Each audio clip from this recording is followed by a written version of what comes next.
Good morning বন্ধুরা, যারা যারা আমার চ্যানেলটা এখনও সাবস্ক্রাইব করোনি তারা এখনই সাবস্ক্রাইব করে দাও আর বেল আইকনটা বাজিয়ে দাও, কারণ আমি কোনো ভিডিও ছাড়ার সাথে সাথে তোমার কাছে আগে নোটিফিকেশানটা চলে যাবে। প্লিজ সবাইকে একটা অনুরোধ করবো, আমার পুরো ভিডিওটা একটু দেখবে, তারপরে কোনো মন্তব্য করবে প্লিজ।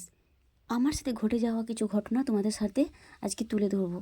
এটা গল্প না, পুরো বাস্তব, যেগুলো আমার সাথে ঘটেছে আমি সেগুলোই তোমাদের সাথে আলোচনা করব। তো ঘুম থেকে উঠে আগে বিছানাগুলো গুছিয়ে নিলাম, কারণ বিছানাটা ঘুম থেকে ওঠার পর বিছানা টিছানা না গোছালে খারাপ লাগে, তাই ভাবলাম বিছানা দেখতে সুন্দর লাগলে সারাদিন আমার মনটাও ভালো লাগে। তো আমি এমনটা, তো ভাবলাম বিছানা টিছানাগুলো গুছাতে গুছাতে অ্যাভেলেবেল টাইম নেই, আজকে ছুটি আছে, তাই ভাবলাম তোমাদের সাথে কিছু কথা শেয়ার করি। আসলে মনের মধ্যে অনেক দিন চাপা কষ্ট আছে, কারণ কি যে কারোর সাথে আমি কিছু কথা শেয়ার করতে পারছি না। একজন বন্ধু আছে, খুব ভালো বন্ধু, তাকে আমি বলি, বাট সে আমাকে বলল যে তুই একটা চ্যানেল কর যেটাতে তুই সব কিছু কথা শেয়ার করবি। আমি তো একদিন সত্যি এই দুনিয়া থেকে চলে যাব, কিন্তু আমার এই কথাগুলো বা আমার এই স্মৃতিগুলো তো থাকবে তোমাদের সাথে।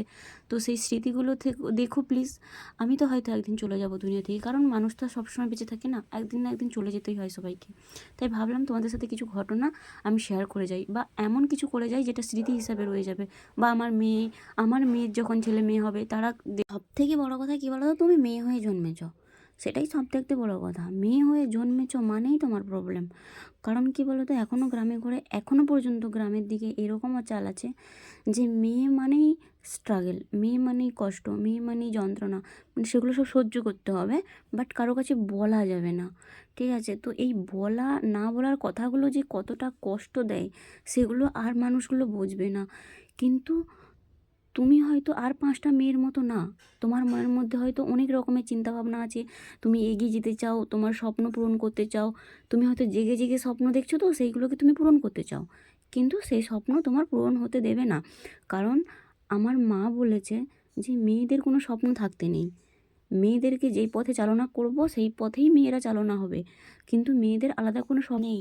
তাই বলে কি আমার স্বপ্ন পূরণ আমি করব না? আমি অবশ্যই করব, সেটা আমার জেদ। যাই হোক, ঘুম থেকে উঠে আমার একটু গান শুনতে খুব ভালো লাগে, তো আমি একটু, অ্যাকচুয়ালি শ্রীকান্ত আচার্যের গানগুলো আমার খুব পছন্দ, তো সেই কারণে আমি একটু শ্রীকান্ত আচার্যের গান শুনি বা রবীন্দ্রসঙ্গীত। এই ইচ্ছা তোমরাই বলো বন্ধুরা, আমি গরিব ঘরে জন্মেছি, তাই বলে কি আমার স্বপ্নটা একটু বড় থাকতে নেই? কে বলেছে স্বপ্ন দেখা মানা? ভগবান তো আমাকে বলে দেয়নি, উপরবেলা তো আমাকে বলে দেয়নি যে তুই জন্মেছি গরিব ঘরে, তোকে মরতেই হবে গরিব ঘরে।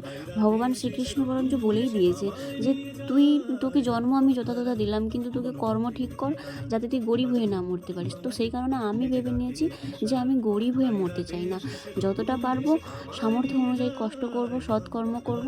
তো সেখানে তারপরে যদি আমি গরিব হয়ে জন্মে সেটা আমার ভাগ্য।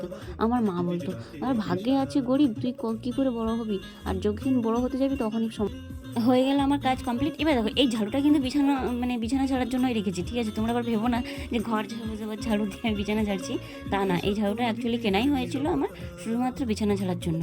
তো সবসময় এই ঝাড়ুটা দিয়ে আমি বিছানাই পরিষ্কার করি। তো আমার এবারে ব্রাশ করবো, আমি ব্রাশ, মোটামুটি বিছানাটা কেমন গোছানো হয়েছে আমাকে একটু বলে দিও। যাই হোক, ভালো লাগলে বলবে। তো কি বলেছিলাম আমি? হ্যাঁ, ভাগ্যেই আছে গরিব, তো কী করে বড় হবি? তো সমাজের কথা তোর মাথায় আছে তো, 5 লোক 5 রকমের কথা বলবে, এই কথাগুলো ভেবে কিন্তু তুই একদম কিছু করবি না। আমাকে এসে কেউ কিছু বলবে। বিয়ের পর মাকে বললাম, মা আমি পড়াশোনা করতে চাই। মা বলে বেশি ঢং দেখাস না, বিয়ে দিয়েছি, আর 5টা লোকের কাছে মান সম্মান না হারিয়ে সংসার কর মন দিয়ে, এটাই লাভ দিবে, ঠিক আছে? তখন আমার ক্লাস ধরো না 9-এ পড়তে পড়তে আমার বিয়ে হয়ে গেছিলো। মাকে বললাম যে মা আমি পড়াশোনাটা কন্টিনিউ করতে চাই, কারণ কী যে বলো তো, একটা মেয়ে তো থাকতেই পারে স্বপ্ন যে আমি পড়াশোনা করার কিছু করব। তো মা, আসলে মায়ের দোষ নেই, মা ভাবে কি 5 লোক কী বলবে। মা একটু সমাজকে নিয়ে বেশি ভাবে, কারণ মা নিজেও এইটাই করেছে। আমার বাবা অ্যাকচুয়ালি আমার মাকে নেয়নি, কারণ তাড়িয়ে দিয়েছিলো, আমার বাবার অন্য মেয়েকে পছন্দ ছিল, তাই অন্য মেয়ের সাথে বিয়ে করে নিয়েছে। তো সেই কারণে আমার মা সমাজের ভয়ে নিজে আর বিয়ে করলো না। নিজের ভালো থাকার থেকে মার কাছে বেশি ইম্পর্ট্যান্ট সমাজ। আমি আবার উল্টো, আমি ভাবি সমাজের কথা তুড়ি মারো, তো নিজে ভালো থাকাটা সব থেকে ইম্পর্ট্যান্ট। যে কদিন পৃথিবীতে এসেছি ভগবান আমাদের জন্ম দিয়ে পাঠিয়েছে ওপরবেলা, তো আমি মনে করি নিজেকে সুস্থ রাখা, নিজেকে হ্যাপি রাখা সব থেকে ইম্পর্টেন্ট। কিন্তু আমার মা এটা বুঝতো না, আমার মা নিজের শরীরকে ক্ষতি করে সমাজের কথা ভাবতো, সমাজকে কীভাবে ভালো রাখবে সেটা দেখতো, কিন্তু নিজে কখনো ভাবেনি। মা এটাই বুঝতো না যে তোমার সময় খারাপের সময় কেউ আসবে না পাশে। এটা হয়েছে, এই ঘটনাটা ঘটেওছে। তো যাই হোক, মা আজকে আর নেই আমাদের মাঝখানে, কারণ মা ক্যান্সারে মারা গিয়েছে। মায়ের যখন ক্যান্সার ধরা পড়েছিল তখন এই সমাজ কেউ পাশে এসে দাঁড়ায়নি। যাই হোক, পুরো ভিডিওটা যদি ভালো লাগে চ্যানেলটা সাবস্ক্রাইব করে দিও। আরও যদি শুনতে চাও